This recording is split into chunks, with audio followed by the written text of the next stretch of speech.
Buenas tardes. Les agradecemos su presencia en este seminario que aborda las temáticas de ciencias y género, que es coordinado por el doctor Julio Villa Ríos Peña y por su servidora Claudia Altaira Pérez Toledo. En esta ocasión contamos con un pues ya famoso en la comunidad de la difusión y de la divulgación. Aquí tenemos a Astron Martínez de la Asociación Dibu, pero bueno, él es divulgador científico, egresado de la UNAM, tiene una amplia ya carrera en el rubro del activismo, también representó a México en la Cuarta Olimpiada Internacional de Química en Hungría. Em, es, como comentaba, está vinculado con Dibu y de hecho es su presidente y él trabaja todos los temas de diversidad, cultura, género, alimentación y ciencia. Pues sin más, le damos el uso de la palabra. Muchísimas gracias por haber aceptado nuestra invitación y pues somos todo oídos. Muchísimas gracias a ustedes por la invitación. Siempre es un gusto enorme poder tener contacto aquí con mis amigos. Denle like a su página también, obvio, yo ya la sigo. Y pues bueno, mi nombre es Astron, como ya dijeron, y estoy muy emocionado de estar con ustedes acá, a fin de mes, que este es el mes de la diversidad. Entonces, sí pueden ver pantalla, sí se ve bien, sí se escucha bien todo. Sí, se escucha muy bien y se ve bien. Excelente. Entonces, pues vamos a empezar, ¿va? Mi nombre es Astron Martínez, estoy en esta asociación civil, soy trabajador de base del IMSS, también trabajo en la UNAM, en algunos institutos de investigación y en otras cositas, por ahí pueden ver las cosas. Y como ya lo mencionaron, en la asociación civil DIBU. Y antes de empezar esta plática, me gustaría, pues, eliminar algunos tabús y prejuicios. Entonces, cuando viene a nuestra mente la palabra sexo, siempre tenemos muchas cosas, complejidades. Y luego, Entonces, pues sí, es esta parte compleja en el que el sexo, pues, hace que a nuestra mente lleguen desde las ideas más bellas o más hermosas que nos han pasado de la vida, como nacer, o como la concepción de la vida, o como muchas otras cosas, la reproducción también, cosas placenteras, pero también cosas muy feas y muy trágicas en nuestro país, como por ejemplo los feminicidios, la homofobia, la discriminación con base en el sexo. Entonces, es complejísimo hablar de esto. Así que les voy a invitar, pues, a tratar de quitar, al igual que lo hizo uno de mis pares científicos y sexólogos, Alfred Kinsey, en los años 40 del siglo pasado, pues igual les invito a tratar de pensar esto, pero desde otra óptica, ¿va? Vamos a hablar del sexo, pero intentemos quitar un poco la religión, los tabús, otras cosas. Entonces, hablar de sexo es esencial al hablar de diversidad sexual. ¿Qué es la diversidad sexual? Pues bueno, antes de entender la diversidad sexual tenemos que entender la disidencia sexual. Tenemos hombres y mujeres, ¿no?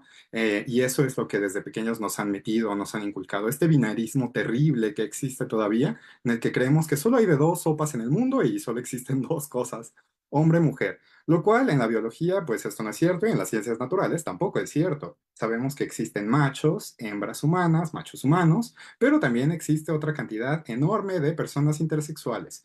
Si no ubican muy bien las letras que están abajo de estas cosas, XXY, X0, se trata de los cromosomas. Y a pesar de que nos han tratado de vender la idea de que los cromosomas son destino, los cromosomas no son destino.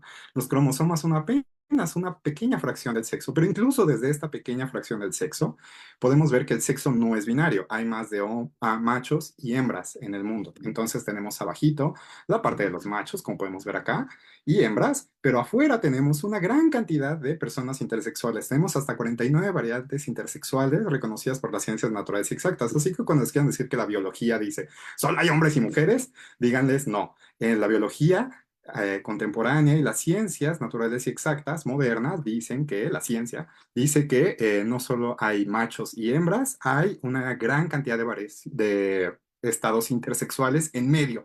Personas que nacen con más cromosomas, con menos cromosomas, con alteraciones cromosómicas, etcétera. Y a eso le llamamos intersexualidad. Entonces, la intersexualidad es parte de la disidencia sexual. Tenemos a Lola de Yabú, que por cierto estuvo en nuestras reuniones semanales presenciales de que de la Asociación Civil hace unos días. Tenemos a muchas otras personas activistas intersexuales. Acá tenemos, por ejemplo, una trieja. Ahorita les voy a hablar de qué es esto de las triejas y el poliamor. Pues acá tenemos una gran amiga de toda la vida del activismo de hace más de 2 décadas, Gaby Almanza, con Troy, que es su pequeñite, la pequeñita infancia que está ahí. Y también tenemos a Julieta, es la persona intersexual que está arriba. Las personas intersexuales están en nuestra día a día. Entonces no crean que en las personas intersexuales es algo así rarísimo o algo difícil de ver. Entonces ya tenemos una letra ganada del acrónimo LGBTI+. La I ya la tenemos. Ya entendemos que es intersexual. Vamos a entender todo lo demás, que creo que ya es un poco más evidente. L de lesbiana, G de gay, bisexual, trans. Creo que esto ya más o menos lo tenemos como identificado y en el más vamos a englobar todas las otras condiciones que ustedes, gente de ciencias sociales, entienden mucho mejor que yo, antropología también. Tenemos una gran variedad de personas que no entran dentro de este. Tenemos lo queer, tenemos las personas no binarias, tenemos los two-spirit en las poblaciones indígenas y pueblos originarios. Existen desde tiempos precoloniales todas estas manifestaciones humanas. La arqueología nos dice que desde hace como 10.000 años tenemos también estas manifestaciones en el que no nada más hay hombres y mujeres, sino que también hay personas que están como transitando con género fluido, por ejemplo. La mitología griega es un gran porcentaje de eso. Si todo esto lo vamos sumando matemáticamente, pues vamos a ver que esto es más o menos el 5% de la población tan solo de lesbianas y gays. Eso mostró mi investigación científica que hice hace como 4 años, una encuesta. La bisexualidad es una parte también muy interesante, que hay que hablar más de bisexualidad porque son personas que por mucho tiempo fueron discriminadas, las personas bisexuales, porque los heterosexuales decían, no, es que en realidad eres un gay de closet. Las personas homosexuales decíamos así de, ah, ya, si eres gay, sal de closet, decídete. Entonces sufren esta doble discriminación. Tenemos la discriminación por parte de la hegemonía y la discriminación por parte de la población LGBTI+, ¿no? Entonces fue una cosa terrible. Igual acá tenemos al científico natural del que ya se había hablado, Alfred Kinsey, después lo estudió un psicólogo, Fritz Kahn, y pues la bisexualidad tiene muchísimas aristas. En mis estudios y experimentos y demás investigación publicada en journals académicos, tenemos que el 13% de la población mexicana es bisexual. Esto se ha mantenido y esta población la he estudiado tanto en poblaciones indígenas, por ejemplo en Chiapas, o en Michoacán con poblaciones purépechas hasta otros lados. El 13% y el 5% más o menos que les hablé hace rato, 6%, es estable en todo, ya sea en las grandes ciudades, poblaciones indígenas, etcétera, en nuestro México actualmente.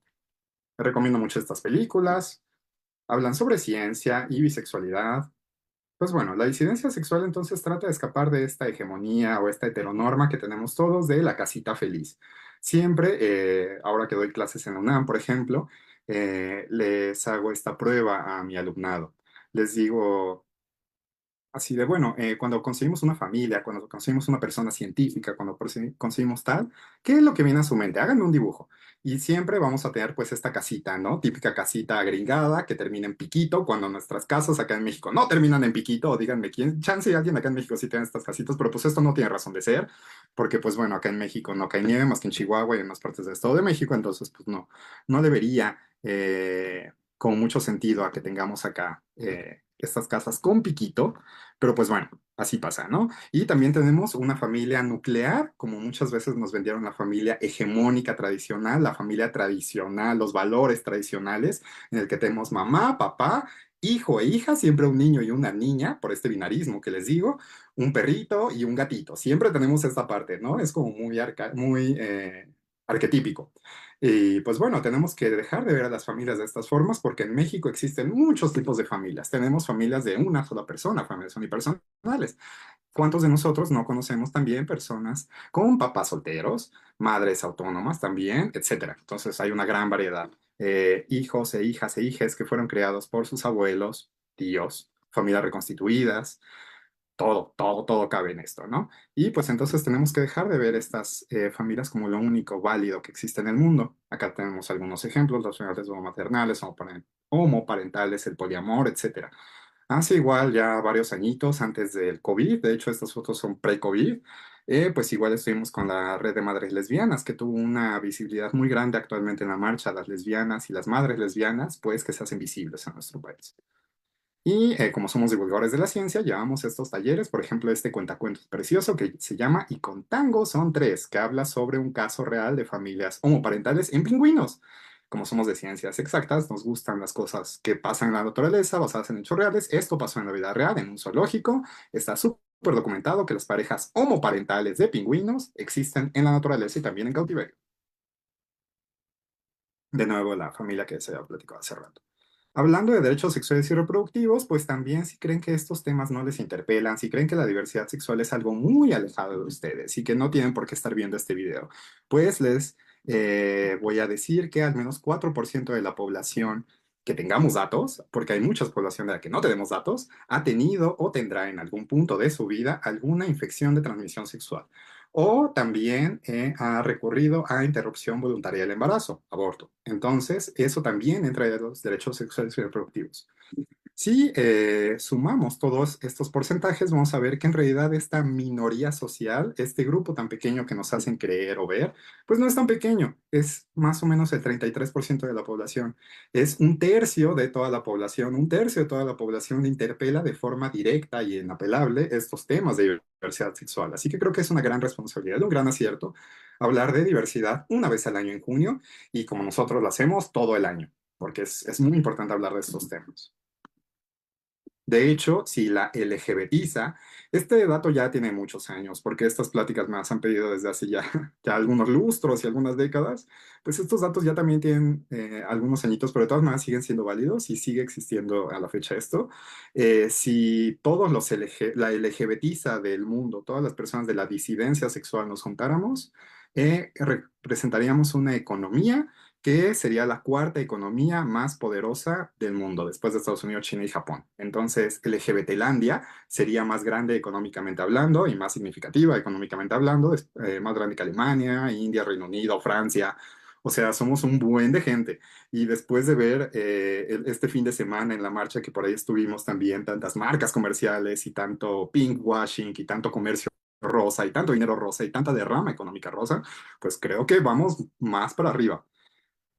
Ahora, vamos a una pregunta, una cuestión científica que siempre me preguntan en esta clase de cosas. La eterna pregunta que muchas personas de filosofía de la ciencia dicen que ya está rebasada. Yo creo que no. Esto sigue planteándose. Las personas LGBTI más, la disidencia sexual, la diversidad sexual, ¿es natural o es artificial? ¿Es una condición innata o es algo enteramente social? ¿El género es un fenómeno enteramente social o tiene características o cosas de las ciencias naturales exactas y la biología, la química, las matemáticas, la física que tenemos que retomar? ¿Nacen o se hacen? Esa es la pregunta. Hay diferentes factores. Ahora, actualmente sabemos, no todas las personas de la disidencia sexual entran dentro de esto, pero al menos un pequeño porcentaje sí. Y eso para gente de ciencia como nosotros es hermoso. Cuando descubrimos, por ejemplo, el gen responsable de algunos cánceres cervicuterinos y cánceres de mama, se le dio el premio Nobel a esta investigadora por hacerlo, porque ahora sabemos de forma determinística, inapelable, exacta, que esas mujeres tienen cáncer por ese gen o esos dos genes, el gen BRA1 y BRA2, en su genoma. Es decir, tienen eso, van a tener cáncer, punto. No hay nada, no hay más. Ya, ya no se va a hacer otra. No hay discusión, no hay parte social, no hay te expusiste a radiaciones, no hay te portaste mal, como muchas veces decían también para las mujeres o para el virus del papiloma humano o para el cáncer cervicouterino, así de la promiscuidad genera estas cosas. No. Tienes este gen, tienes cáncer. No tienes este gen, puedes entrar en otras relaciones sociales. Hay otras razones, ok, pero las personas que tienen este gen inapelable para siempre, por siempre, van a tener cáncer, punto. O su descendencia, en el caso de que ellas no lleguen a la edad necesaria para desarrollar el cáncer. También lo tenemos en la homosexualidad y mucha gente cree que no tenemos esto en la parte homosexual, transexual o de la diversidad sexual. Sí lo tenemos. Sí hay personas que inapelablemente podemos decir es LGBTI más por estos factores determinísticos científicos que les voy a mostrar a continuación. Pueden existir otros casos, por ejemplo, tenemos el caso de las personas gemelas, que un gemelo es LGBTI más y el otro no, entonces se dice, bueno, tienen los mismos genes, ¿por qué uno sí y otro no? Bueno, ese les digo que es el porcentaje de personas que aún no sabemos, no tenemos llegado a la investigación científica o a las neurociencias para saberlo. Pero estos que les voy a presentar, sí. La primera de todas es la genética, ya les había dicho. Y pues bueno, muchos divulgadores de la ciencia, que llevamos igual un ratito haciendo divulgación, tenemos esta encarnizada lucha contra las pseudociencias, entre ellas el psicoanálisis. El psicoanálisis, Freud, por mucho tiempo dijo que, por ejemplo, las lesbianas eran lesbianas porque tenían envidia del pene. y los homosexuales éramos homosexuales por tener la falta de figura paterna durante nuestro crecimiento y una madre muy estricta que nos jalaba la rienda cada rato. Eso decía Freud, por ejemplo. Ahora sabemos que todas estas teorías pseudocientíficas que se visten del discurso científico y que no son ciencia, pues han dañado mucho a nuestras poblaciones. Ahora les voy a mostrar lo que sí sabemos actualmente. La parte genética.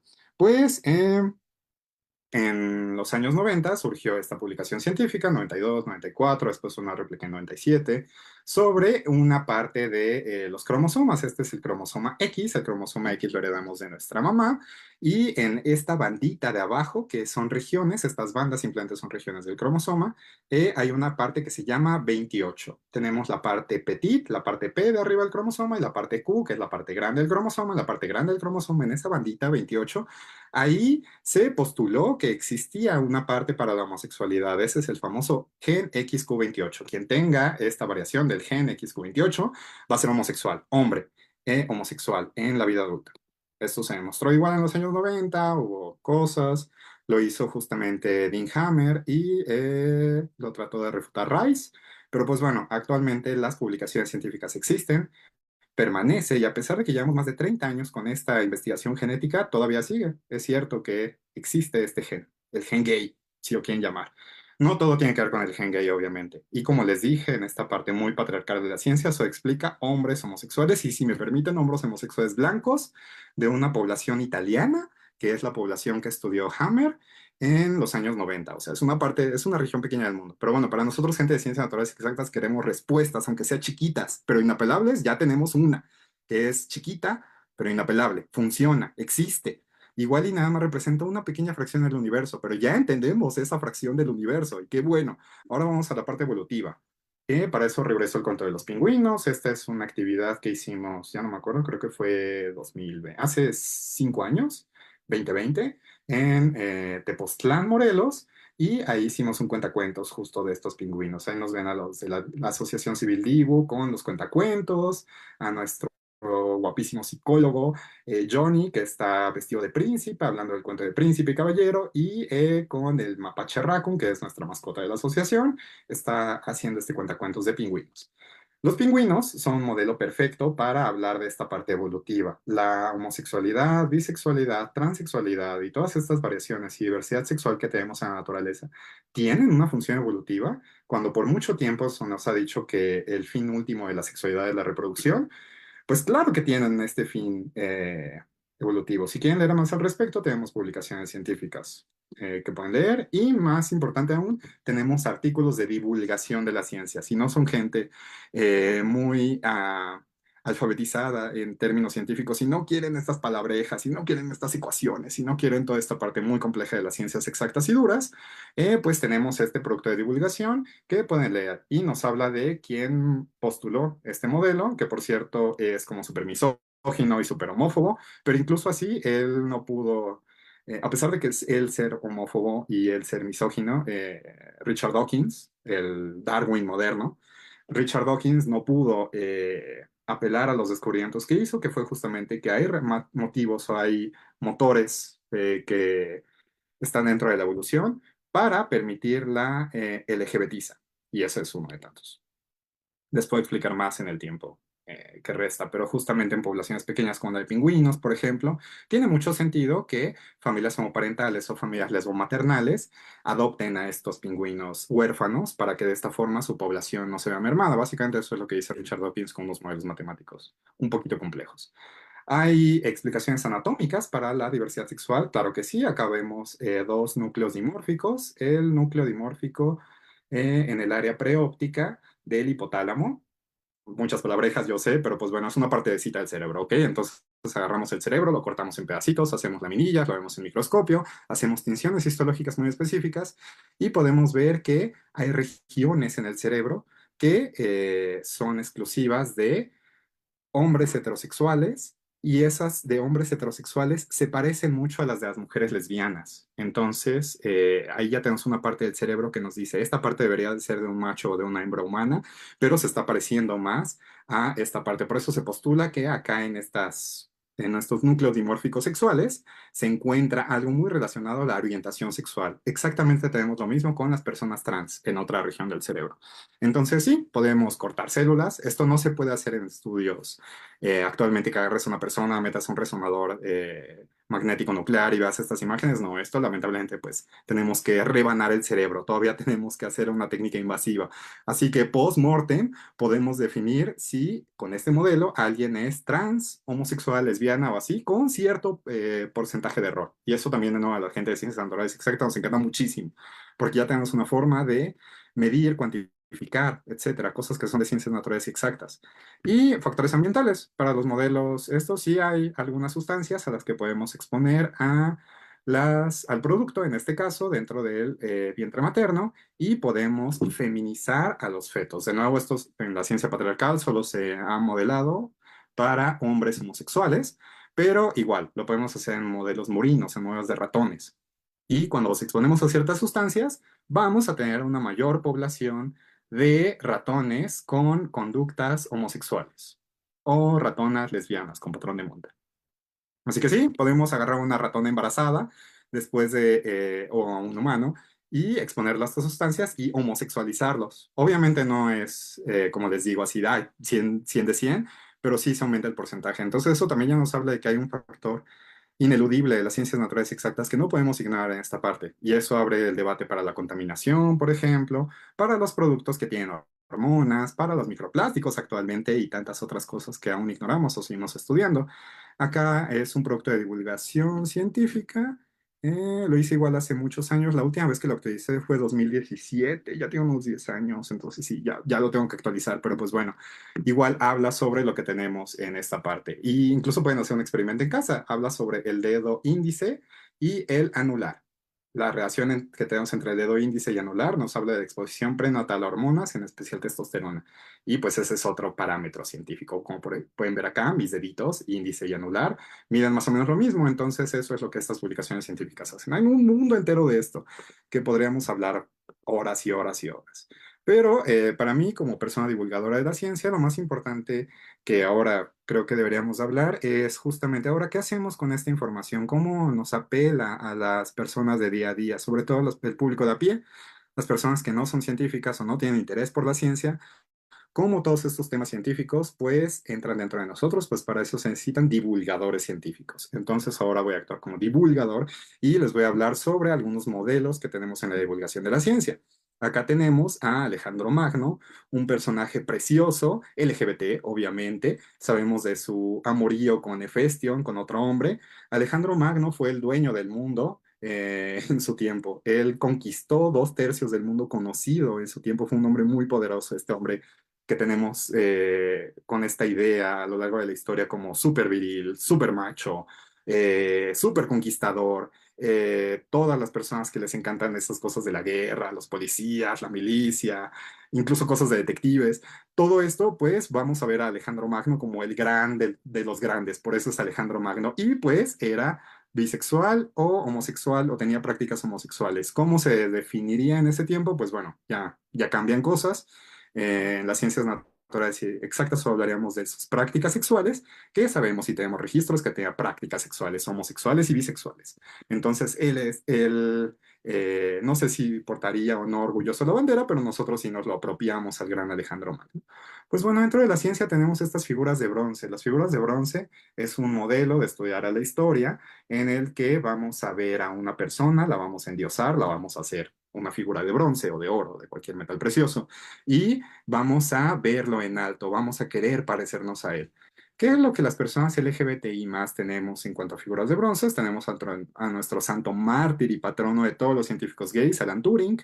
Él fue abiertamente homosexual en un tiempo en el que no se permitía hacerlo en Gran Bretaña antes de 1956. Él es el padre de la computación moderna, las computadoras se las debemos a Alan Turing, y pues bueno, él fue homosexual y por esto mismo sufrió un castigo muy parecido al que sufrió Oscar Wilde por daños a la moral e indecency en el Reino Unido. Entonces fue castrado químicamente, lo que desató en una depresión y terminó suicidándose, mordiendo una manzana, como este cuento de Blancanieves que tanto le encantaba a Alan Turing. Entonces, una manzana envenenada con cianuro. Así que, pues bueno, acá tenemos a nuestro santo mártir y patrón de todos los científicos LGBTI más. Ah, de hecho, es presumo que las camisas de este año, cuando fuimos a la marcha, tenemos camisitas y pues bueno, se ve como esta parte de inclusión. Y acá vemos los elementos químicos, porque somos gente de ciencias naturales y exactas, muy ñoño, muy químico con los elementos químicos. Las nubecitas o onditas que se ven en la parte de atrás, pues fue un modelo matemático que ideó Alan Turing. Es sobre un tipo de reacciones químicas que se llaman reacciones resonantes y es la parte de la morfogénesis, una rama de las ciencias y de la biología actualmente, muy en boga. Pues bueno, dato ñoñeril. Tenemos, obviamente, si les gustan las lesbianas en la época victoriana, les recomiendo mucho ver esta película, Ammonite, la madre de la paleontología, Mary Anning, también, que tenía relaciones lésbicas. Sally Ride, la primera mujer astronauta en el espacio. Es decir, no la primera mujer en el espacio, pero sí la primera astronauta, la primera gringa, para acabar pronto en el espacio, porque a los rusos es ya cosmonautas y a los chinos taikonautas. Entonces, la primera astronauta, Sally Ride, era también lesbiana. Su esposa, Tam O'Shaughnessy, tiene una asociación civil, igual que nosotros DIBU, en Estados Unidos, que motiva a las niñas a estudiar carreras científicas o en STEM, que le llamamos STEM, ciencia, tecnología, ingeniería y matemáticas. Entonces, Sally Ride, pues todavía sigue haciendo esto. Pero Sally Ride vivió prácticamente toda su vida en el closet.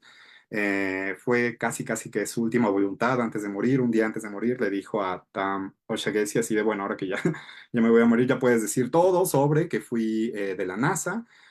Acuérdense que en ese tiempo en Estados Unidos teníamos la política de Don't Ask, Don't Tell, y en Estados Unidos que todo lo que tiene que ver con el espacio está estrictamente controlado por la parte militar.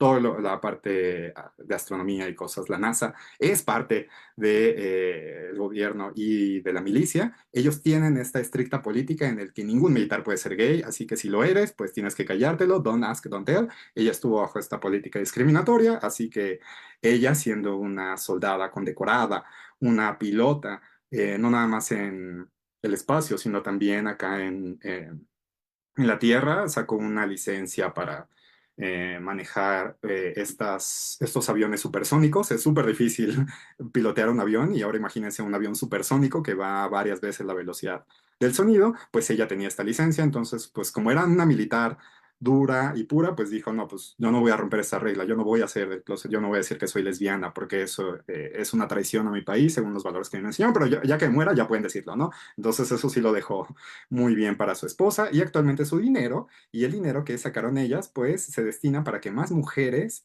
y niñas puedan dedicarse a carreras científicas porque tenemos una representación muy baja de mujeres y de LGBTs en la ciencia. Tenemos a Sealgood. Sealgood, si os gustan igual las cosas de detectives y teorías de conspiración, pues fue una técnica radióloga y una técnica en materiales radioactivos. Ella trabajó en una planta nuclear, ella hacía pellets de plutonio, que se pueden utilizar para hacer bombas, pero no, ella hacía pellets de plutonio para alimentar reactores nucleares. Y pues bueno, también es bisexual, tuvo un poliamor acá con este actor guapísimo que podemos ver acá, y sale Cher, por si les gustan las películas de Cher, sale Cher como lesbiana, que también existió en la vida real y también fue técnica radióloga. Ella interpreta el personaje de Dottie Ellis, una activista ambiental lesbiana. Así que si quieren ejemplos de LGBTI más, igual les puedo. Antes, cuando hacía estas pláticas, existían pocos y la gente estaba como muy con su cuadernito anotando así, de, ay, ese persona científica LGBTI más no me lo sabía, y este, y este, y este. Actualmente ya tenemos muchas campañas de visibilización, qué bueno que eso ha cambiado a lo largo de muchos años que llevo haciendo activismo, y pues bueno, Leonardo da Vinci también es un clásico, todos sabemos de Leonardo da Vinci, hay juicios que involucran a Salí, que fue una de sus amantes, y también se tienen escritos de su homosexualidad. Nuestra amada Sor Juana Inés de la Cruz, el mejor sorjuanista que tenemos en el país, premio Nobel además, dijo y que si no podemos decir que Sor Juana era lesbiana, al menos sí puedo asegurar así con la mano al corazón que era al menos bisexual. Entonces Sor Juana también es un elemento lésbico. De hecho, por eso varias asociaciones civiles llevan su nombre. Este video fue en 2020 cuando estábamos también en la parte del COVID. Entonces nos pidieron un video para este evento de divulgación científica que se llama Noche de las Estrellas. Es el evento de divulgación científica más concurrido del país, al que va más gente. Y pues por cuestiones de pandemia no se hizo presencial ese año. Pero de todas maneras, nosotros que llevamos varios años con la única carpa gay, seguimos a 10 años de esto, por cierto, con la única carpa carpa gay de Noche de las Estrellas, eso ya debería de cambiar, debería de haber más carpas LGBT, pero bueno, eh, acá hablamos de Frank Kameny. Frank Kameny fue un astrónomo que aparte fue activista social. Entonces, para nosotros, gente de la Asociación Civil DIU, que somos de científicos LGBTI más, obviamente nos sentimos muy identificados con Frank Kameny porque era científico, natural y exacto, que aparte hacía activismo social como nosotros. Hizo muchas marchas, hizo iconoclasia, hizo desobediencia civil, todo para lograr sacar la palabra, de la definición del manual este terrible que existe en psiquiatría, el DSM de ese tiempo, creo que fuera el DSM-3 en ese tiempo, era la homosexualidad como una patología. Frank Kameny, un científico, logró que se despatologizara la homosexualidad. Y eso lo celebramos muchísimo. Acá hay más fotos de esa vez de Noche de las Estrellas. Búsquenos. Ahí tenemos una bandera grandísima siempre. Les digo, la única carpa LGBTI más de ese evento científico. El más grande de México, el evento de divulgación más grande de México. Busquen siempre esa carpa. No nada más estamos acá en Ciudad de México, también estamos en Michoacán, en otros lados. Cuando nosotros empezamos a trabajar estos temas, en la UNAM incluso había resiliencia, no resiliencia, había resistencia activa y mucho desconocimiento de todo esto que se está diciendo. El primer ciclo de cine documental a favor de la diversidad sexual eh, se nos encomendó a nosotros como activistas y como gente de la UNAM, en ese tiempo estudiantes de la UNAM, ahora ya como profesor de la UNAM, pues también incluso sufro esta parte de exclusión y discriminación, pero en ese tiempo era más. Y, por ejemplo, nos decían desde el título, nosotros queríamos poner de ciclo de charlas y diseño documental en contra de la homofobia y el concurso de baile que también hicimos en contra de la homofobia. La gente de la UNAM nos dijo, no, es que la UNAM no puede dar esta imagen de que estamos en contra de algo. Todavía no existía un mandato presidencial al respecto. Entonces crean esta idea plural, esta parte. Entonces dijimos, vamos a ponerle a favor de la diversidad sexual. Y nosotros así de, bueno, con tal de que nos dejen hacerlo, pues va.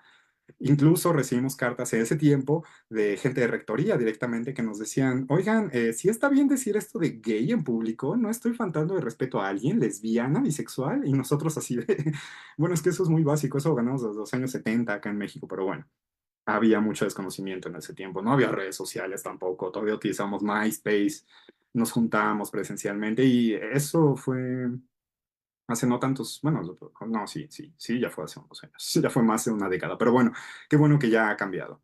¿Alguien quiere pensar en los niños?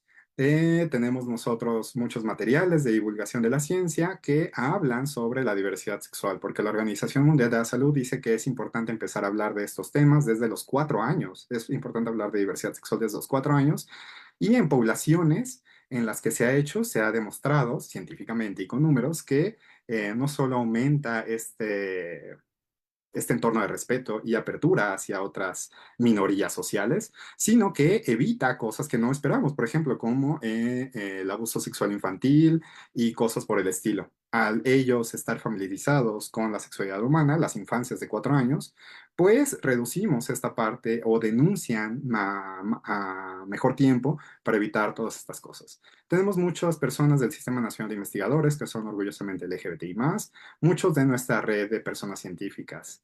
Acá en México hay X ejemplos, acá en el Instituto de Materiales, que es donde yo trabajé y de donde reutilicé un poquito esta presentación, pues ahí la tenemos también, en el IMSS también tenemos muchas de estas cosas. Esta plática me la pidieron para Morelos, para Yautepec, hace algunos años, entonces acá puse ejemplos de las cosas que hemos hecho en Morelos, específicamente en Morelos. Am, en términos de la representación, quiero que reflexionemos un poco sobre cómo representan a las personas LGBTI en los medios. Por años siempre hemos sido los bufones. Acá tenemos un ejemplo de las chicas superpoderosas. Es él y él es el malo de las chicas superpoderosas, pero a pesar de que se llama él, es súper afeminado, es un diablito ahí con tacones y todo esto. Piensen cuántos personajes antagónicos, cuántos antihéroes y cuántas personas tenemos en los medios para reírnos de la población LGBTI. Acá les puse algunos ejemplos, Scar mismo. Todo esto pueden ver en esta película. Les recomiendo mucho esta película, este documental, El Closet de Celuloide, cómo fue la representación de las personas LGBTI más y la disidencia sexual antes de Brokeback Mountain, que Brokeback Mountain fue el primer gran hit de Hollywood que manejó el tema LGBTI más. Antes de Brokeback Mountain, claro que tenemos historias del siglo XIX, de los hermanos Lumière, así que chéquenlo. En México no tenemos, no crean que por ser de Hollywood, pues nada más es algo gringo. En México nos escapamos de esto, tenemos al lugar sin límites, mucha literatura, tenemos a los contemporáneos, tenemos grandes cosas. Y yo acá como persona de ciencias naturales y exactas, esta práctica en particular la hago con todo el alumnado que llega conmigo. Les pido también lo mismo de la prueba, que es una prueba estandarizada, una prueba cuantitativa que nos permite medir la percepción de la ciencia y la tecnología. Les digo a las personas, bueno, en una hoja en blanco dibujo una persona que se dedica a la ciencia. La mayoría de personas va a dibujar esto que vemos aquí, siempre los científicos para el público en general, no somos jóvenes, no somos LGBTI+, no somos mujeres, no somos disidencias sexuales. Los científicos, según el imaginario colectivo, utilizan siempre bata blanca de laboratorio, el pelo desarreglado, son viejitos, son hombres blancos heterosexuales, con estos guantes que ni siquiera son de laboratorio ni de nitrilo, esos creo que son como de cocina, y son estos científicos locos, ¿no? Entonces, tenemos que dejar estas imágenes arquetipadas, tanto de la población LGBTI+, como de la población científica. Tenemos una gran diversidad de personas LGBT más y una gran diversidad de personas científicas. Acá hay otras acciones que hemos hecho, de Marie Curie, por ejemplo, Alan Turing, que acá me invitaron a hablar de Alan Turing hace algunos años, les recomiendo esa plática también. En nuestras reuniones semanales presenciales en la Asociación Civil, ahorita llegaré a eso, lo de STEM ya se os he explicado, que es STEM, Ciencia, Tecnología, Ingeniería, Artes y Matemáticas, los congresos académicos de divulgación científica. Acá tenemos algunos porcentajes de los recursos humanos que están capacitados en ciencia y tecnología, es decir, para llamarte científico no nada más tienes que estudiar una carrera científica, cualquier persona que se dedique a ciencia y tecnología como recurso humano puede considerarse personas de ciencia. Técnicos académicos, como ya los vimos ahí, divulgadores científicos, nosotros, docentes, etcétera. La Facultad de Derecho, el Monkeypox, etcétera. El Monkeypox es como para nosotros, personas que hacemos activismo de base, ahorita un tema muy importante porque pues no hay vacuna para la viruela de mono, que afecta mucho a nuestras poblaciones sexodiversas. Acá tenemos algunas intervenciones en Aguascalientes, por ejemplo, acá tenemos esta hermosa batita de científicos gay, reducción de riesgos y daños, pajareadas, eventos, un video de Willy Grace que después pueden ver. Nosotros en la Asociación Civil Divo tenemos personas en todo México. Por ejemplo, ahorita que hablé de cosas nucleares, a la gente le gusta mucho estas cosas de bombas nucleares, explosiones nucleares, plantas nucleares, radioactividad. Pues tenemos gente, por ejemplo, en Laguna Verde de nuestra Asociación Civil que están trabajando ahí. Algunas personas que se dedican al trabajo sexual y a la ciencia. También tenemos acá en Divo. Mm, Nuestra lista, como les dije, de personas científicas LGBTI+, también ya lleva algunos años. Algunos otros ejemplos que hemos utilizado a lo largo de los años, todas estas personas científicas LGBTI+. Y para que haya tiempo de réplica y todo eso, terminaría con esta invitación que es a nuestros grupos de convivencia. Nosotros como activistas de base, sí es importante que hagamos ciencia y que publiquemos ciencia en libros y tengamos conferencias y tengamos toda esta clase de cosas que nos dan puntos SNI y toda esta clase de cosas que nos dan puntos en la academia y que saquemos servicios sociales. Por ejemplo, yo actualmente ando de niñero porque saco muchos servicios sociales, tesis, estar horas frente a grupo, etcétera. O sea, sí, sí es importante que la gente de academia hagamos eso, pero también es muy importante que hagamos divulgación de la ciencia cuando estamos agarrando todo este conocimiento generado y lo estamos divulgando a personas que no sean nuestros pares de la academia o que no sean nuestros pares científicos. Pues para eso existe este grupo de convivencia, que es de nuestra asociación civil, se llama Divo, nos juntamos todos los miércoles en Zona Rosa y aquí asisten personas que usan drogas, mujeres que interrumpen su embarazo, personas gestantes que interrumpen su embarazo, personas migrantes, personas en situación de vulnerabilidad social o ahora como le llamamos, poblaciones prioritarias, asisten acá a estas reuniones, además de nuestra gente académica. Entonces, imagínense, es esta orgía hermosa de personas científicas LGBTI+, que además convivimos con nuestras poblaciones, justamente personas con VIH, etcétera, que pues ahora sí que todos tenemos que aprender de todos y entre todos nos enseñamos cosas. Entonces pueden venir a este grupo de convivencia y ciencia, donde hablamos de temas científicos desde la óptica de las ciencias naturales y exactas. Y también tenemos otros servicios que ahorita les voy a platicar. Las reuniones son completamente gratuitas en Zona Rosa y los ejes de nuestra asociación civil justo mencionan estas cosas ya para ir cerrando sobre qué es lo que podemos hacer las personas de ciencia para la población LGBTI+. ¿Y qué puede hacer la población LGBTI+, para las ciencias naturales y exactas en particular, que es a lo que nosotros nos dedicamos? Pues hay mucho. Me ha llenado de mucha tristeza ver que en estos tiempos, a pesar de que somos, entre comillas, inclusivos y a pesar de que junio nos pintamos de arco iris, invitan solo las personas LGBTI+ de ciencia para hablar de ellos. Y eso genera mucho ego en estas partes. O sea que así de, eres, qué bonito, eres una física queer, ya te aplaudo, ¿qué quieres? ¿Que te ponga un notar o qué? O sea, eres física queer y o sea, yo creo que la ciencia y las personas de ciencia podemos hacer mucho por nuestra población LGBTI+, y la población LGBTI+ puede hacer mucho para las poblaciones que estamos en toda esta parte de STEM. Y acá tengo algunos ejemplitos. Por ejemplo, todo lo que tiene que ver con salud sexual y reproductiva, incluyendo también ITS y todo esto, es por parte de ciencias. Ocupamos ciencia para hacer tan solo una prueba rápida de VIH, una prueba rápida. Entonces, en Dibu la gente puede ir con nosotros y les podemos recetar los medicamentos para tener PrEP y PEP, o les podemos también hacer las pruebas rápidas de VIH, sífilis, hepatitis C de forma gratuita. Esa es una aplicación científica directa. Ocupamos gente laboratorista clínica, laboratorista química, médicos, psicólogos basados en evidencia científica, psiquiatras y todo este corpus científico y académico para ayudar a paliar esta,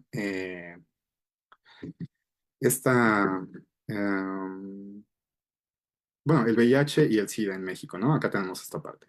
La segunda es la parte también de hormonas. Obviamente tenemos muchísimo de la parte de hormonas y en Dibu van personas trans, tenemos mucha población trans que pues no sabe qué onda con las hormonas. Entonces les explicamos desde la química básica de una hormona hasta qué es lo que les va a pasar en su cuerpo con esta parte, ¿no? Los polímeros, en el caso de las chicas trans, por ejemplo, que utilizan tantos polímeros o quieren hacerse modificaciones corporales, la mastectomía para los hombres trans, etcétera. Todo esto es ciencia también que tenemos que divulgar y nosotros podemos apoyar a nuestras poblaciones. Tenemos la parte, obviamente, del activismo LGBTI+, el de base, que les dije que es bien importante, y la parte de las drogas. Las personas LGBTI+ utilizamos drogas y las personas que utilizan drogas en México pertenecen y pertenecemos a la tercera población más vulnerada y más discriminada en nuestro país. Hay tres, cuatro, dependiendo de a qué personas autores se vayan, si se dan a mi investigación, son cuatro poblaciones muy vulneradas en nuestro país, que es la población indígena, es quizá la más discriminada de todas, personas que utilizamos drogas, personas con VIH o SIDA y población LGBTI+. Son las poblaciones más discriminadas de todo nuestro territorio nacional. Entonces, pues justamente queremos evitar todo esto y eso se logra a través de la ciencia, a través de la evidencia científica. En el caso de las drogas, por ejemplo, tenemos junto con otras dos asociaciones civiles, solo somos tres asociaciones civiles en todo México que tienen este programa, que es el programa Análisis de Sustancias. La gente puede ir y nosotros, como que también tenemos posgrados en derechos humanos o capacitaciones en derechos humanos, sin que les discriminemos, sin que les digamos esta moralina de las drogas son malas y todo lo demás, pues ellos pueden llevar una muestra de lo que se están metiendo y nosotros a través de nuestras pruebas químicas, metiendo los aparatos, haciendo pruebas biológicas, haciendo pruebas in vitro, etcétera, les podemos decir, ¿sabes qué?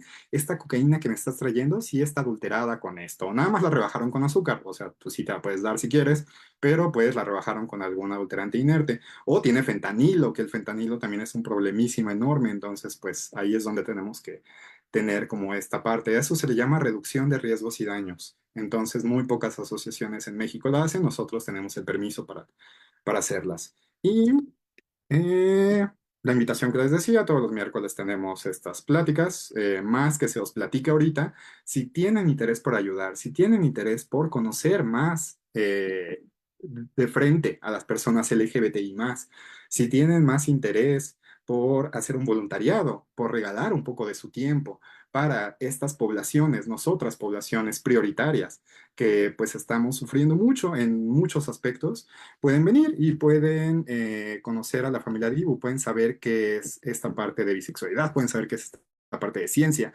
conocer frente a frente a las personas que utilizan drogas y quitarse estos prejuicios que quizá tenemos sobre las personas que utilizan drogas. Ver que las personas que viven con VIH o SIDA no son radiactivas y no tenemos que usar un traje hazmat y todo para estar cerca de estas personas con VIH y SIDA.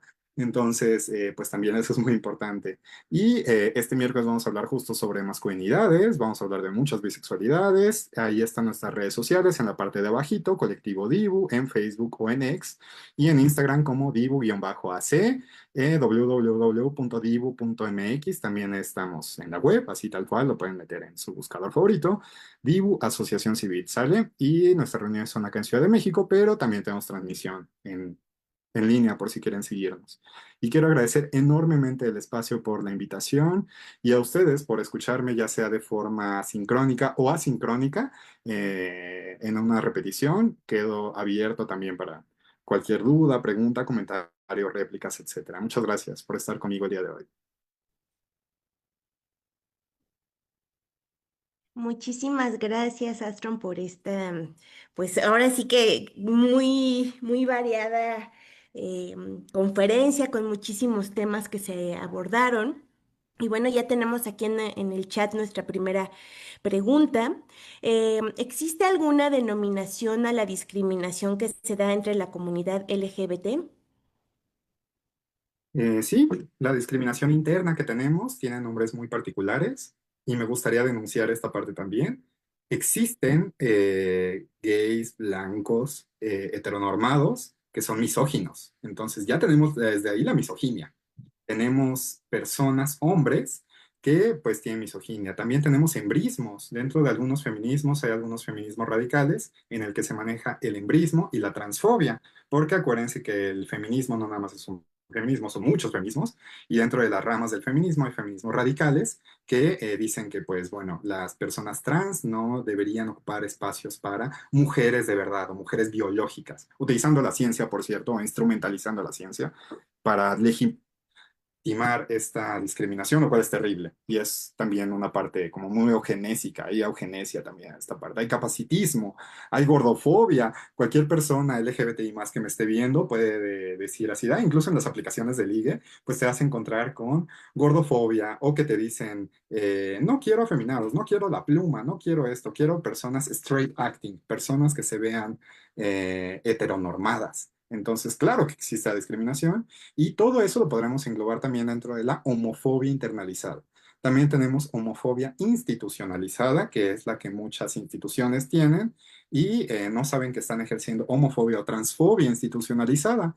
Por ejemplo, una de nuestras ingenieras trans, que es ingeniera trans de Amecameca y que estudió una maestría en altas energías, por cierto, del Poli, pues se enfrentó a esta parte terrible, de que el Poli no le quería dar esta parte en primera como ingeniera, porque muchos de los títulos, y eso ya se ganó, por cierto, desde hace 10 años en la Suprema Corte de Justicia, que ya no tiene que decir ingeniero María, es ingeniera. Y en este caso es ingeniera y ella aparecer con su nombre elegido, el nombre que es el de ella. Todavía quieren poner su o argumentar esta parte de que en el INE dice que eres hombre y siempre vas a ser hombre, ¿no? Entonces, claro que hay todas estas discriminaciones dentro y fuera. Esas son al menos las de dentro. Y las de fuera, pues casi casi abran un periódico de cualquiera de estos periódicos amarillistas y ahí pueden ver la florida y muy colorida cantidad de términos que tenemos.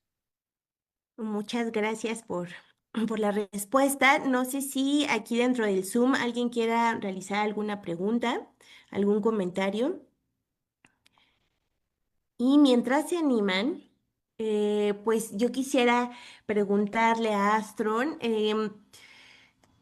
viendo esta parte curricular, ¿cómo pueden contribuir las ciencias químicas a desmontar muchos de los mitos biológicos sobre orientación sexual e identidad de género, sin que este proceso sea o caer en reduccionismos genéticos o determinismos? Con más alfabetismo científico. Mucha gente utiliza estos argumentos sin en realidad conocer a las ciencias naturales y exactas. Y justo a mí, al menos lo que me ha funcionado como divulgador científico, es mostrar que existe la diversidad sexual dentro de la naturaleza, mostrar que existen flores transexuales, por ejemplo, en Chiapas hay una flor transexual bellísima, la candonia schismática que hacen en la selva de Candona, o también evitar este binarismo, no todo es binario en la vida. Si nos vamos al término de química, por ejemplo, dime, como químico, ¿cuáles son los elementos más abundantes en el universo? Hidrógeno y helio. Entonces, o eres hidrógeno o eres helio. Y nosotros así de, oye, pero tu sangre tiene hierro, nosotros estamos hechos de carbono, el agua tiene oxígeno. Entonces, ¿dónde quedamos eso? Somos una rareza del universo y por eso ser una rareza del universo no merecemos existir. En la parte de exoplanetas, actualmente Antígona Segura es la doctora que se dedica a exoplanetas.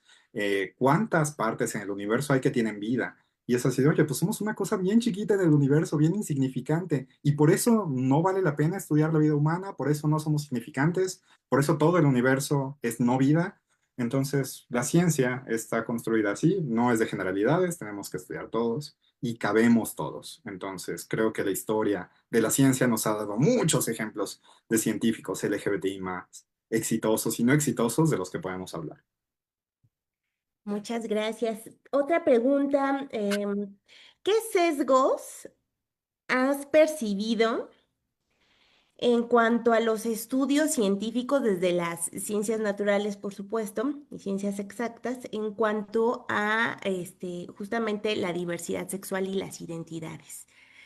Porque se habla mucho, muchas veces de sesgos, pero pues ahora sí que pues nosotros desde las ciencias sociales no alcanzamos a percibir muchos de los, o conocer simplemente muchos de los estudios que se están llevando a cabo, ¿no? Desde las ciencias naturales. Entonces, ¿qué Ahí sesgos? sin meter tanto diversidad sexual, esos sesgos ya existían desde antes. Entonces, ahora sí que no nos echan la bolita nada más a los LGBTs. Ese error de la ciencia ya la tenía la ciencia desde antes y hay que anunciarla.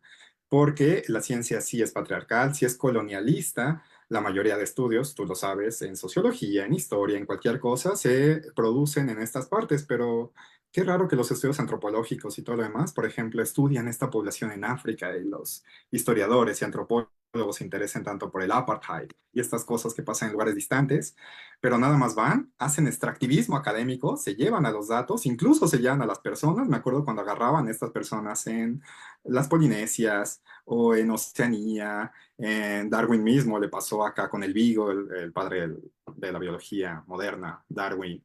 Pues igual que agarraron a estas personas en Tierra del Fuego y después los exhiben en museos y en zoológicos como si fueran una rareza a estas poblaciones indígenas, pues esa lo tenemos en todas las ciencias y sigue pasando. Y a los LGBTs, lamentablemente, nos están haciendo algo parecido, nos están agarrando también y poniéndonos como en esta vitrina para experimentarnos como bichos raros, cuando no debería ser así. Nosotros mismos, gente LGBTI más, ya estamos capacitados para estudiarnos a nosotros mismos. Gracias. Pero, pues sí, está este sesgo, la misoginia. Si me hablas en particular de, por ejemplo, las ciencias médicas, que a todo el mundo interesa en ciencias médicas porque es el epítome de la aplicación de muchas ciencias en la farmacología. El 95% de los estudios, es algo muy reciente, se hacen en ratones macho, porque las hembras son problemáticas, porque tienen hormonas, entonces eso va a alterar mis estudios que estoy haciendo sobre el nuevo anticancerígeno, sobre la nueva vacuna de COVID, etcétera. Así que muchas veces esos sesgos, claro que aparecen. Y te digo, no es propio de lo LGBTI más, la misoginia, el patriarcado, el colonialismo, todo eso ya existía desde antes y hay que denunciarlo y hay que combatirlo. ¿Por qué no ponemos modelos de ratones hembras? ¿Por qué las hembras no valen en el mundo de la ciencia? Que probar estas vacunas de COVID no vale la pena saber qué le va a pasar a un cuerpo feminizado con hormonas para mujeres trans, para mujeres cis, etcétera. Entonces, son estas grandes preguntas que tenemos que hacer. Sí, claro. Hubo un estudio muy interesante de mujeres que tuvieron una serie de consecuencias tras bueno, efectos secundarios derivados de la vacuna del COVID y comentaban desde sus testimonios que habían ido a varios médicos y que no les hacían caso hasta que en una ocasión fueron con una médica y ella dijo, ay, sí es cierto, yo también pasé por lo mismo. Entonces de ahí surge una investigación muy interesante de cómo cambian los ciclos menstruales dependiendo de ciertas vacunas, ¿no? Entonces, Claro. bueno, es importante eso. Otra de las preguntas que se formularon es, ¿por qué dentro de la propia comunidad LGBT existe rechazo hacia la ciencia y ciertas evidencias científicas? Porque creen que la ciencia es su enemigo. Nos han vendido esta mala idea de que la ciencia es tu enemigo, de que la química es mala, hay quimiofobia, de que todo tiene que ser natural, vegano, orgánico, para que sea bueno para nosotros LGBTI más, y de que las Big Pharma y compañías farmacéuticas avaras y desgraciadas nada más nos quieren arruinar la vida, los LGBTI más, que nos venden los antirretrovirales a precios muy caros. Nos han vendido esta falsa idea de que la ciencia ciencia es el enemigo, cuando en realidad deberíamos primero hablar el lenguaje de la ciencia, conocerla y efectivamente cuando hay tratos desiguales, denunciarlos. Porque no puedes llegar ahí nada más exigiendo en las farmacéuticas sin contar, por ejemplo, con este bagaje científico. Y la otra parte es que las ciencias naturales y exactas son difíciles y eso siempre ha sido complejo. Y al menos con mis pares científicos sociales me ha pasado mucho esta parte de a mí me frustra mucho que yo sí estoy leyendo a Bourdieu y te puedo citar a Bourdieu ahorita y a Foucault, a Freud, a todos estos autores y conozco mucho de la parte social, pero cuando ustedes se han acercado a nosotros, cuando has abierto la puerta del laboratorio y dices, oye, ¿qué estás haciendo? ¿Qué es eso de química húmeda? A ver, estás resolviendo una ecuación de tercer grado. Las matemáticas no eran lo mío en la prepa, pero a ver cómo se resuelve una ecuación de tercer grado. Creo que eso falta mucho. Entonces, esos son los dos grandes obstáculos que veo para esta parte. No venderlo como el enemigo y la apatía o el tiempo tan anticientificista que estamos viviendo. Vivimos un claro tiempo anticientificista y de posverdad. Ujú. Y también es súper interesante, ¿no? Como muchas de las investigaciones que se hacen desde el ámbito médico, bueno, es con el que estoy un poquito más familiarizada, pues incluso tienen esta misma postura binaria, ¿no? En todo el manejo de sus variables. Cuando hablan de variables socioeconómicas, siempre dicen hombre o mujer, ¿no? Pero no te dan otra opción y eso pues también habla de un sesgo muy, muy, muy particular y que no nos deja saber mucho sobre las realidades de muchas otras poblaciones, ¿no? Otra de las preguntas formuladas es, ¿cuál es el mayor reto, en su opinión, que tiene actualmente la divulgación de la ciencia en torno a temas de la comunidad LGBT? Ay, en particular, si me voy con mis pares divulgadores de la ciencia, es que quieren meter a todo lo LGBT como una agenda, lo quieren meter como una moda, como algo que no ha estado ahí por siempre, cuando ya os mostré muchos ejemplos de que lo LGBT estamos desde tiempos de Alejandro Magno y desde el 10.000 antes de Cristo y desde siempre, siempre hemos estado aquí, ¿no? Pero lo quieren ver como una moda, lo quieren ver como algo que se está imponiendo y obviamente cuando la gente ve estas posiciones tan duras, pues lo rechaza. Y la comunidad de población, los divulgadores y divulgadoras científicas de nuestro país, uno, están muy interesados en hacer harto congreso porque creo que es muy redituable para ellos y sacan mucho dinero, igual que en la academia. Entonces, puro congreso y congreso y congreso y cero trabajo de base. En realidad no están haciendo trabajo de base. Y cerca de ese trabajo de base estamos las poblaciones prioritarias, que no nada más tenemos que ser vistas y atendidas, sino que tenemos que tener un presupuesto que el Estado nos dé a las poblaciones prioritarias. Nos llaman prioritarias por algo. No puede ser que tengamos en México el segundo país con más transfeminicidios del mundo y estamos tan felices hablando de la gravedad y de las matemáticas y de la química húmeda y de la física de partículas y los colisionadores de hadrones, cuando afuera de nuestra casa estamos viviendo misoginia, transfobia, feminicidios, eh, terapias de conversión, que las terapias de conversión son estas cárceles para LGBT si quieren cambiarlos y lavarles la cabeza cuando esas son prácticas claramente anticientíficas y la ciencia te puede decir, no, eso no sirve. Incluso si no estás de acuerdo con el LGBTI más, vámonos nada más con ciencias naturales y exactas. ¿Sirve o no sirve? ¿Qué es lo que le interesa a la ciencia pragmática, a través del pragmatismo de filosofía de la ciencia? Y no, las terapias de conversión no sirven. ¿Por qué estamos haciendo algo que no sirve? Eso no es ciencia. Entonces, eh, urge que los divulgadores de la ciencia dejen de ver su burbuja de privilegios, dejemos de hablar desde los institutos donde ya tenemos y tenemos un contrato de base o ya nos están pagando por hacer divulgación de la ciencia y queremos que nos aplaudan y nos vean y nos alaben como los divulgadores de la ciencia. Tenemos que hacer trabajo de base, tenemos que salir a marchar, tenemos que hacer pruebas rápidas a nuestras poblaciones, tenemos que hacer trabajo de base, que no nada más se quede en publicar libros, en hacer academia, que se traduzcan en acciones. Eso es lo que hace falta en la divulgación de la ciencia en México y la deuda que tenemos con la diversidad sexual. Muchas gracias. Creo que también se puede vincular con la siguiente pregunta. Alma eh, comenta, ¿cómo aterrizar la mirada de las ciencias exactas con perspectiva de género en la docencia? Ay, ahí hay una escabrosa solución A mí me gusta utilizarla porque, de nuevo, como persona de ciencias naturales exactas, he visto los números y he visto que funciona y son las cuotas. Muchas políticas públicas en nuestro país funcionan con cuotas. Es cierto que ha habido casos horribles en las que se burlan cuotas, pero ¿qué son las Ujú. cuotas? Pues ya lo sabemos, tan solo cuando tenemos esta parte de las elecciones. La mitad tiene que ser mujeres y la mitad tiene que ser de hombres. Punto. Porque hay mitad de población de mujeres y hay mitad de población de hombres y no podemos tener esta parte en el que no estemos considerando a las mujeres, a la otra mitad, diría Simone de Beauvoir. Pues justamente creo que las cuotas son importantes. No podemos hablar de estos temas si no tenemos dentro de la formación docente, dentro de la planta docente, personas LGBTI más. Si no nos incluyen. Si también eliminamos a las mujeres en este techo de cristal y piso pegajoso de los puestos de poder. Tú mismo acabas de decir ahorita, ¿qué pasaría si en este caso de la parte médica son puros médicos hombres heterosexuales, blancos, privilegiados, los que están a cargo de un hospital? Pues obviamente no vamos a tener eso. La historia de la ciencia lo menciona. Me acuerdo que la NASA, hablé el ejemplo de la NASA, cuando mandaron a Sally Ride, era tanto el desconocimiento, no había una sola mujer en una posición de poder en la NASA en ese tiempo, en el que le dijeron, bueno, es que justamente pues vas a ir al espacio, vas a estar varios días, vas a menstruar, ¿no? Las mujeres menstruan. ¿Cuántas toallas femeninas te ponemos?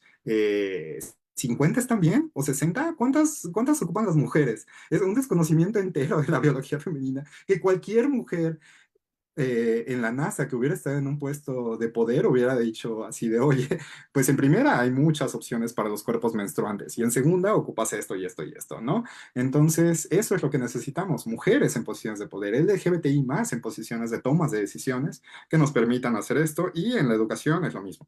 Entonces, hablar más de profesorado, docentes capacitados, sensibilizados en derechos humanos y no nada más para el LGBT, ¿eh? Acá me gustaría meter también a las personas con discapacidad. Ya es tiempo de que tengamos personas con discapacidad en el aula docente. Ellos nos van a decir así de, oye, qué bonito que tus diagramas y tus presentaciones ahorita como divulgador científico están muy padres, pero yo tengo autismo o yo tengo esta parte, esta condición neurodivergente. El video que me acabas de presentar ahorita me puede generar epilepsia del lóbulo frontal, que es algo que los divulgadores sabemos. Entonces, pues ahora sí que vas a tener al alumnado y por andar poniendo tus colorcitos, ¿no? Hay fuentes que son mejor leídas por las personas igual con dislexia. Hay tu material, por ejemplo, ahorita es muy visual y muy bonito, pero ¿qué tienes para las personas ciegas? ¿Qué tienes para las personas sordas? Todo esto tenemos que pensar en la inclusión. Si en verdad queremos hablar de inclusión, tenemos que hacer esto. Y obvio, nos tienen que invitar a nosotros, LGBTI más, para que demos, así como te dije, la perspectiva del capacitismo, igual lo mismo con el LGBTI más. ¿Sabes qué? Tu discurso es binario, tu discurso es biologicista, tu discurso es transfóbico, tu discurso es misógino. Eso es lo que tenemos y podemos señalar a las personas en espacios de docencia y educación para la inclusión. Muchísimas gracias. ¿Alguien más tiene algún comentario, alguna pregunta?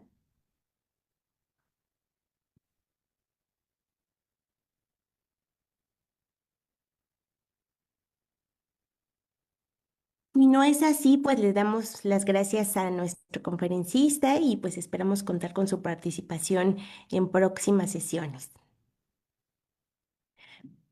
Muchísimas gracias. Gracias.